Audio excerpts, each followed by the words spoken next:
Hey everyone, and welcome back to my channel, What the Beck.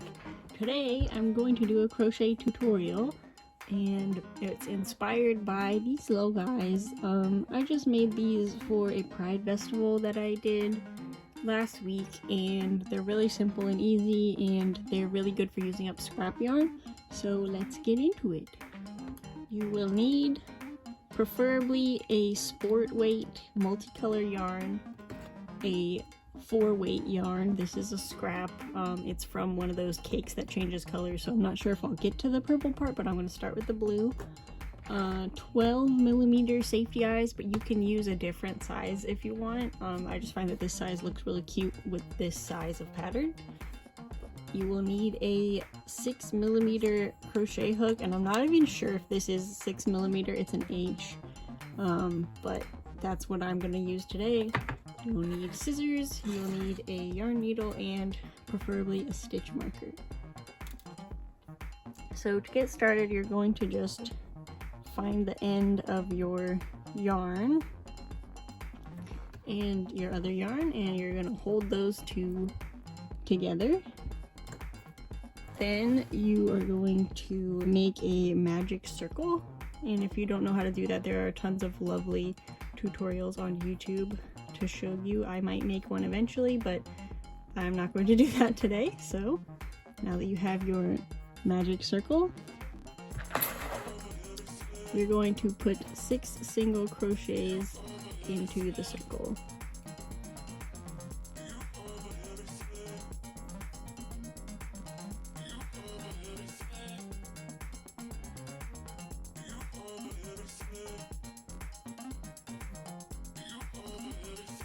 Okay, now that you have 6, you're going to pull the tail to close it up, and you can either work over the tail for the next part, but since I'm working with scraps and I usually try to make these pretty quickly, I'm just going to tie them together in a double knot.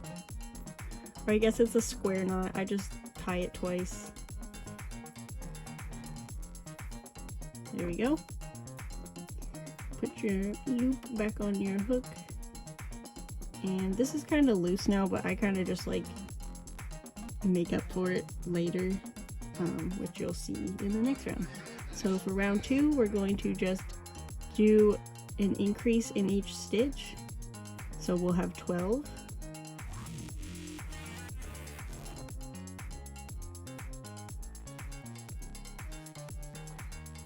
Okay, and now is where I like to put the stitch marker in the last stitch of the round. I can keep track of it when it's only 12 stitches, but once it gets to 18, which is the next one, I kind of lose track. So next we're going to do 1 single crochet in the next one, and as you can see, there's kind of a hole there. So to avoid that, I kind of just go a little bit lower, and that's because the hole is because I tied them together pretty sloppily. I can do it more neatly, but I didn't this time. So I just go into that to kind of close it up, and there's my first stitch. Then into the next stitch, we're going to do an increase, so 2 in the same spot.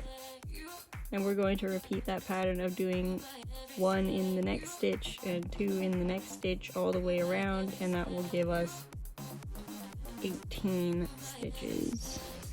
And once you've got your 18 stitches, we are going to do 4 rows of single crochet, so you just do 1 single crochet all the way around for 4 rows.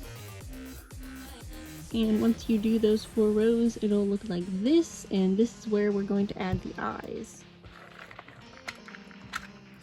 So I got these eyes from Amazon. Don't usually like to buy from Amazon, but sometimes it's the fastest way to get exactly what I need. So you're gonna need 2 eyes and 2 backings, and I usually put the eyes exactly opposite of the stitch marker, and I put them 2 rows up and 3 stitches apart, so it looks like that. Sometimes I do it 4 stitches apart, but usually I do 3. Then you just put the back on and they've got eyes. So once you got the eyes on, you are more than halfway done. Well, technically you're halfway done when you do the third row of even stitching, but the next row is pretty similar to the one single and then increase row, but we're going to decrease instead because we're making the shape smaller now. We're going to do one single and then one decrease. So I'm doing the invisible decrease, which there's also a good tutorial for. I believe I also included a tutorial for it in my tips for professional crocheting video, so if you want to check that out, I'll link it in the description. And we're just going to do that all the way around. We're going to do one single and then one decrease and repeat that. Hi, baby. Oh my goodness, we have a visitor. Please don't make a mess. Don't knock all the eyes over.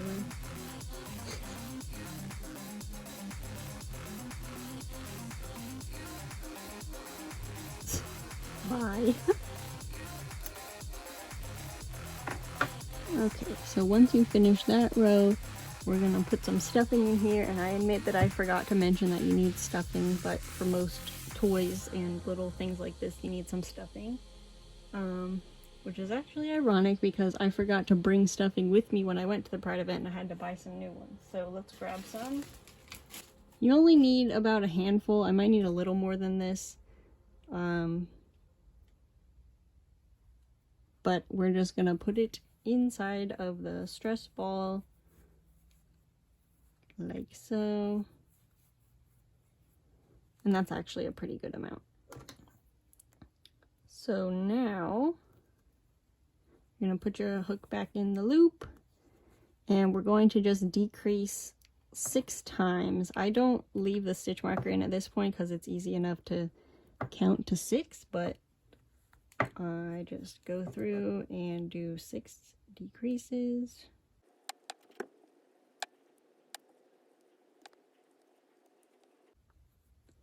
Okay, and then I usually cut maybe like 5 to 6 inches of yarn after that. Then we're going to put both of these ends on the yarn needle, and we're going to sew it shut. I do a spiral drawstring type of thing. I believe that is also in my professional crochet tips video, but if not, you can just kind of slow the video down and see what I do. Go through each of the stitches, and then I pull it closed, and then you just put your yarn inside the toy, and I usually just go under a few stitches like that. It is a stress ball, so it might be squished around a lot, so you might want to go through a few more times just to make sure it's really secure. But I think 3 is enough. Look at this cool little hairdo. He needs a haircut though, so we're gonna cut that off and save these, because the next time you make one or any stuffed toy, you can just throw it in with the stuffing and then it's not wasted. So yeah, that's how you make these little stress ball guys. These are really good to have at events where you actually charge what you're worth. So for example, I had to change my pricing recently because I was working for too little. But these are nice because a little kid can come up to your booth. They can really like all the stuff, but since they can't necessarily afford it, they could get at least one thing. Like I said, I sell these for about $5.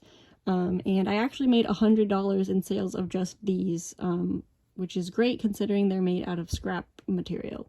So yeah, I really like the effect that the rainbow or multicolor yarn gives it, and because you're using 2 strands at once, it works out pretty quick. So you could make, I think I made like 15 in the span of the 4-hour event I was at. So I just kept adding them to the pile, and you can see that you can get all kinds of different color combinations and stuff, even with the same multicolor yarn.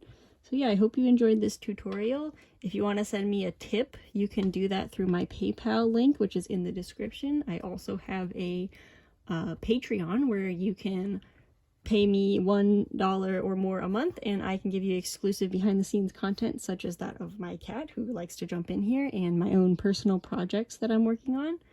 I also am open for commissions at this time, so if you want one of these or something a little more complicated, feel free to reach out to me at any of my social medias, and I will see you in the next video. Bye bye!